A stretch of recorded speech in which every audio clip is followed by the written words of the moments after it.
आज की कहानी का शीर्षक है एक नई सोच। तो चलिए शुरू करते हैं आज की कहानी। अलग ही जोड़ी थी हमारी। वो घर का सबसे बड़ा और जिम्मेदार लड़का था और मैं अपने घर की सबसे छोटी और लाडली गुड़िया।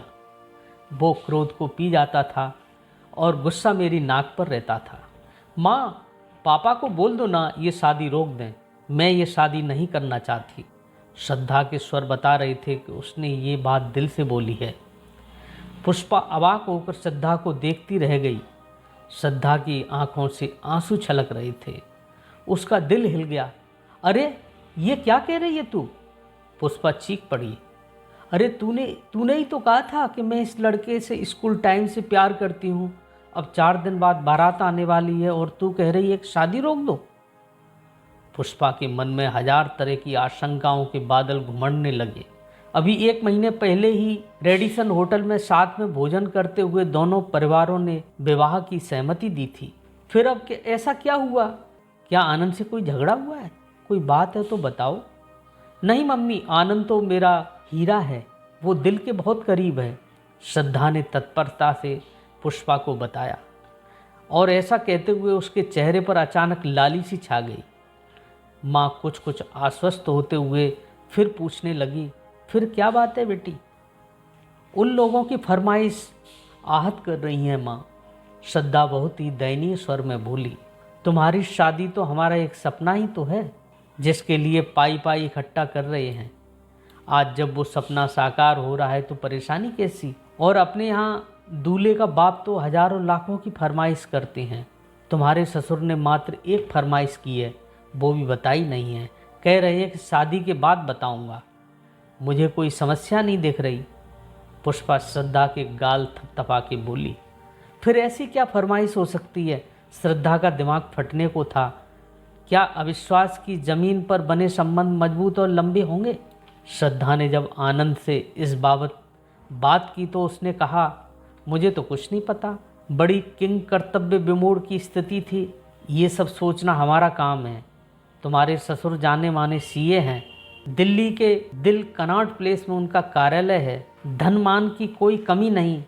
और फिर तुम्हारे पापा सब अच्छे से संभाल लेंगे।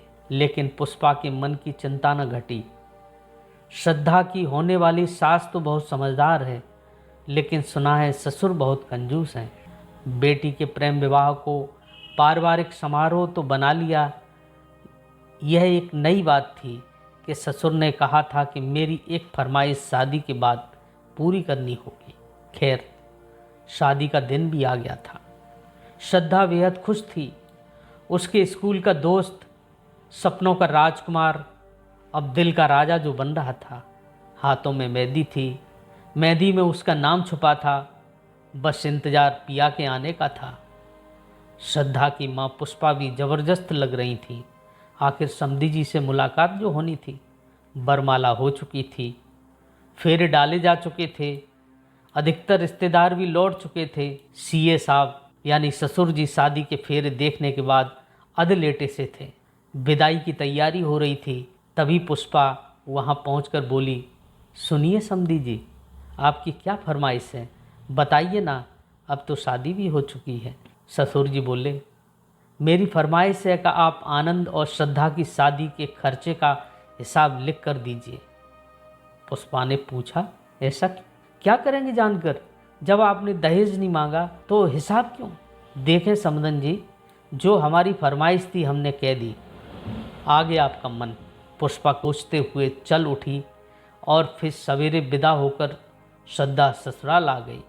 जैसा कि वायदा था, शादी के अगले दिन पुष्पा ने शादी के सारे खर्चों की एक लिस्ट बनवा ली। सारा खर्च लगभग 18 लाख हुआ था। उधर श्रद्धा इन सब से बिल्कुल अनजान ससुराल में पिया मिलन के बाद मायके जाने की तैयारी कर रही थी। उसका भाई उसको लेने आया था। श्रद्धा के भाई मोनू ने एक लिफाफा सीए साहब के हाथ में सौंप दिया। लिफाफा लेते वक्त सीए साहब के चेहरे पर मुस्कुराहट थी, पर चेहरा गंभीर था। पत्र के अंदर खर्चों की लिस्ट थी। साथ ही कागज का एक पुर्चा था जिसमें पुष्पा ने चंद अल्फाज लिखे थे, समधी जी, आपने हमारी बिटिया को बहू के रूप में स्वीकार किया, यही उपकार है। आपके आदेश के अनुसार लिस्ट भेज रही हूँ। विवाह में कुछ कमी रह गई हो तो क्षमा करें। शेष शुभ तुम्हारी समधन। श्रद्धा के मायके जाने की तैयारियां हो चुकी थी। श्रद्धा आंगन में जैसे ही आई, सीए साहब ने सपाट चेहरे से पुकारा, अरे श्रद्धा बेटा सुनो तो। श्रद्धा का एक एक कदम भारी हो चला था। दिल धड़क रहा था, पता नहीं क्या फरमाइश होने वाली है। श्रद्धा बुदबुदाई, जो होगा देखती हूँ।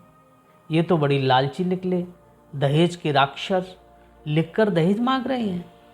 फिर आने दो आनंद को, मेरे मायके में मेरे पापा दहेज नहीं दे सकते। सीए साहब एक लिफाफा उसे सौंपते हुए बोले, बेटा मम्मी पापा को मेरा नमस्ते कहना और ये लिफाफा उन्हें दे देना। लिफाफा लेकर श्रद्धा गाड़ी में बैठ गई। कुछ दूर आ जाने के बाद जब श्रद्धा की उत्सुकता काबू में नहीं रही, तब उसने लिफाफे को खोल लिया। उसके अंदर एक चेक था, संलग्न एक चिट्ठी थी। श्रद्धा की नज़रें शब्दों पर फिसलती चली गई। पुष्पा जी नमस्ते। आशा करता हूँ गोवर्धन महाराज की कृपा से आप भी सकुशल मंगल होंगे। समधन और समधी जी, श्रद्धा को पाकर हमारे परिवार की कमी पूरी हो गई। हमें यूँ आभास होता है जैसे मेरे परिवार का एक टुकड़ा कहीं खो गया था, जो अब मिल गया है। समधन जी, पूरी शादी में आपने जो खर्च का ब्यौरा भेजा है, उसमें लगभग 18 लाख रुपए खर्च का हिसाब है। मैंने भी अपने खर्चे का हिसाब चिट्ठी के दूसरी तरफ लिख दिया है। मेरा खर्च लगभग 10 लाख रुपए है। मतलब आपका खर्च मेरे खर्चे से 8 लाख रुपए ज़्यादा है। हम दुनिया को बताएंगे कि हमारे बच्चों का विवाह हुआ है, तो खर्चा भी तो हम दोनों का है। आपको क्या लगता है, क्या हमें खर्चे बराबर नहीं बांटने चाहिए? क्या हम एक नई परंपरा की शुरुआत कर सकते हैं? आपका सहयोग चाहिए। अगर आपको संकोच न लगे तो 4 लाख का चेक भेज रहा हूँ, स्वीकार कर लीजिए। अगर बुरा लगे तो इसे वापस कर सकते हैं, मुझे बुरा नहीं लगेगा। आपका समधी सीए। पढ़ते पढ़ते श्रद्धा का चेहरा आंसुओं से भर गया। जिसको वो दहेज लोभी समझ रही थी, वो तो देवता निकला। मोनू, श्रद्धा जोर से चिल्लाई। क्या हुआ दीदी? गाड़ी में ब्रेक मारता मोनू चौंक पड़ा। क्या गाड़ी वापस घुमा सकते हो? क्यों दीदी? मैं पापा जी के चरण स्पर्श करना भूल गई। मेरे भाई वापस चलो। श्रद्धा विलक पड़ी। श्रद्धा वापस ससुराल में भागती हुई घर में घुसी और अपने सीए पापा के गले लगकर रोने लगी। तो दोस्तों, कैसी लगी कहानी कमेंट में ज़रूर बताएं। और हाँ, चैनल को सब्सक्राइब करें, वीडियो को लाइक और शेयर करें। धन्यवाद।